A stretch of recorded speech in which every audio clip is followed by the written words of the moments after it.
Hi guys, welcome back to my channel. তো তোমরা সবাই কেমন আছো? আশা করছি তোমরা সকলে ভালো আছো, আমিও ভালো আছি। তো গাইস, আইসক্রিমটা খাওয়ার পর লেগে যাব রান্নায়। আইসক্রিমটা খাওয়া শেষ করে চলো কাটা শুরু করে দিই। এটা কাটতেছি এখন কাঁঠালের বিচি, পটল, আলু আর কচু দিয়ে একটা ঘন্ট করব। ঘন্ট বলতে কি রসা করব।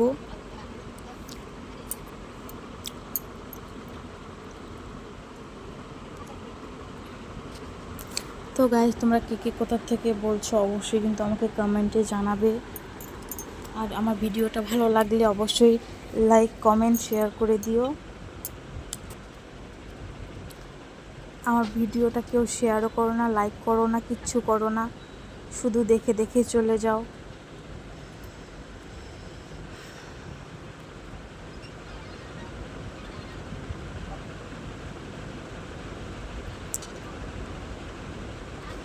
আমার ছেলে গেছে ওর দাদান বাড়িতে, তো ভাবলাম যে এই চান যে রান্নাটা করে নেই, কারণ আমার তো একই ঘরে রান্না করতে লাগে, এক ঘরেই খাওয়া দাওয়া, এক ঘরে রান্না বাড়া, থাকা সব এক ঘরেই করতে লাগে। তো ভাবলাম যে না, যেহেতু বাবুকে নিয়ে গেল, তো ভাবলাম যে রান্নাটা করে ফেলি ঝট করে। তো রান্না বাড়া সব কিছুর জন্য লেগে পড়লাম রান্নাতে। বিকালে আসবে বাবু। আজকে সকালে খালি যা আলু সিদ্ধ আর বাদামের চাটনি করেই ভাত খাওয়াই দিয়েছিলাম ছেলেকে।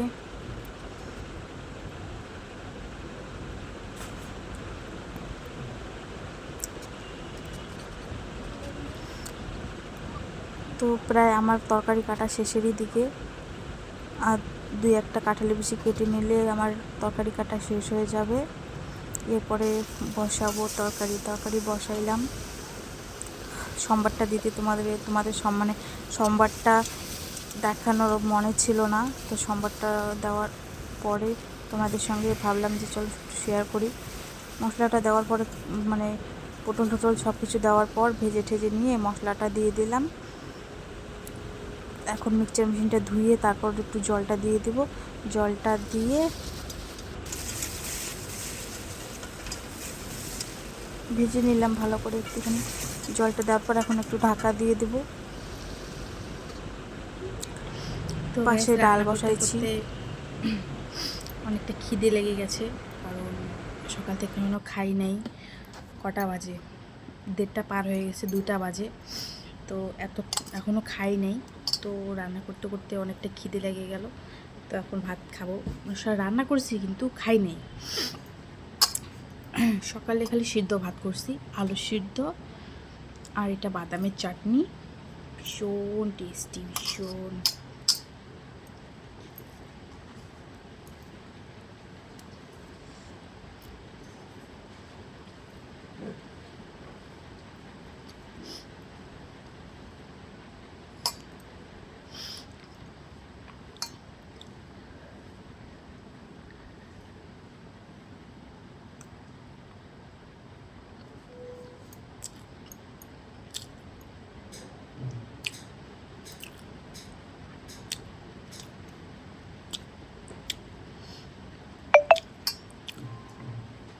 অনেক দিন থেকে ইচ্ছে করছিল যে বাদামের চাটনি করব বা তিলের চাটনি করব, বাট হয়ই না বানা।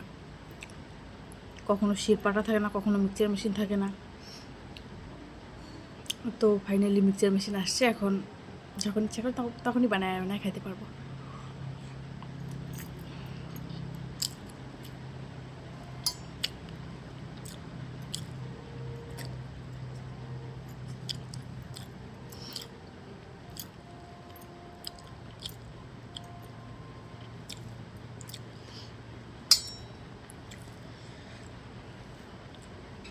বাদামের চাটনিটা অনেক ভালো হয়েছে, অনেক।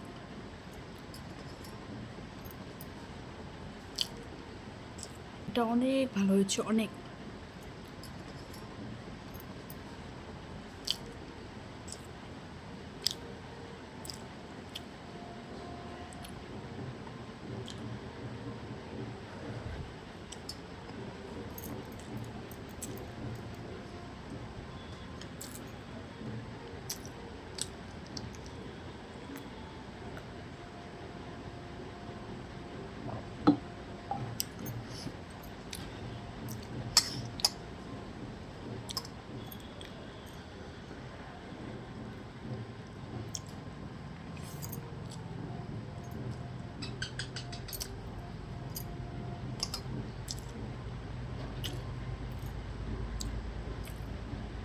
এটা আলু সিদ্ধ, এটা বেগুন সিদ্ধ, সরি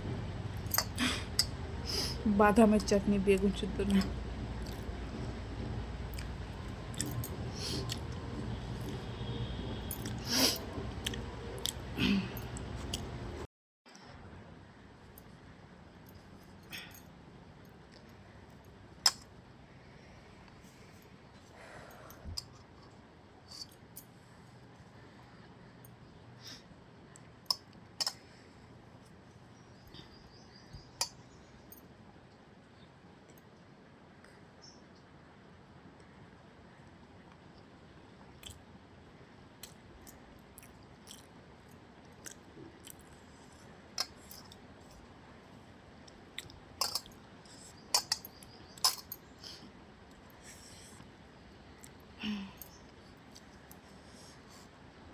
এই রসাটা মাংসেরও ফেল করে দিছে।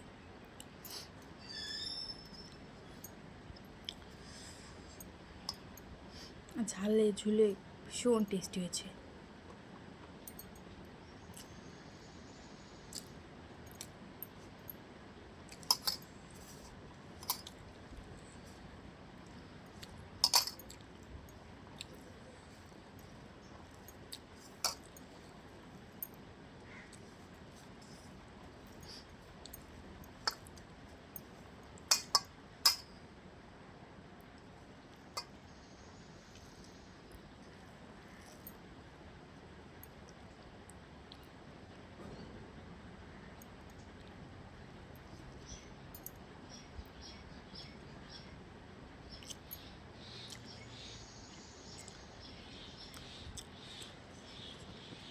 এটা কচু।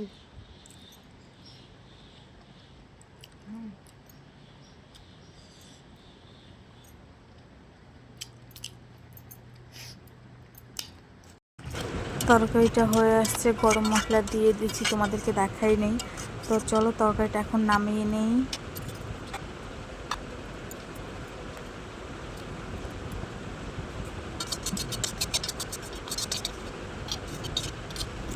তো গাইস, আমি তো কখনো বেশি একটা ভিডিও মানে বড় ভিডিও করি না, আর ভিডিও আমি ভালো করে এডিট করতে পারি না।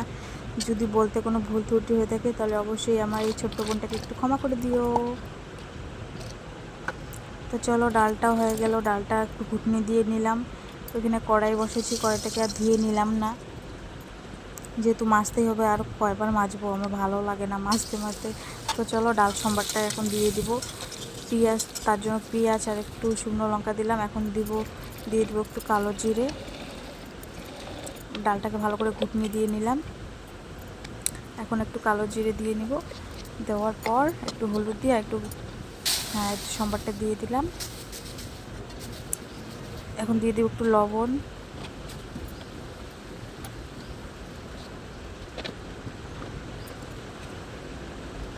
এটা জিরের গুঁড়ো আছে, ধনের গুঁড়ো আছে, জিরে গুঁড়ো, ধনে গুঁড়ো, তারপর মেথি আছে, মৌরি আছে, সব মিশাল ভেজে ঠেজে তারপর গুঁড়ো করে নিয়েছি। গুঁড়ো নেওয়ার পর তারপর কৌটোতে ভরে এখন হালকা একটু ডালে বা যে কোনো একটা নিরামিষ তরকারিতে দিয়ে দিই। অনেক ভালো লাগে তরকারিটা, অনেকটা স্বাদ লাগে। তো রান্না করা আমার কমপ্লিট। দেখো কি অবস্থা হয়েছি ঘেমে। তো আমার ভিডিওটা যদি ভালো লাগে অবশ্যই লাইক কমেন্ট শেয়ার করে দিও। তো চলো টাটা, বাই বাই।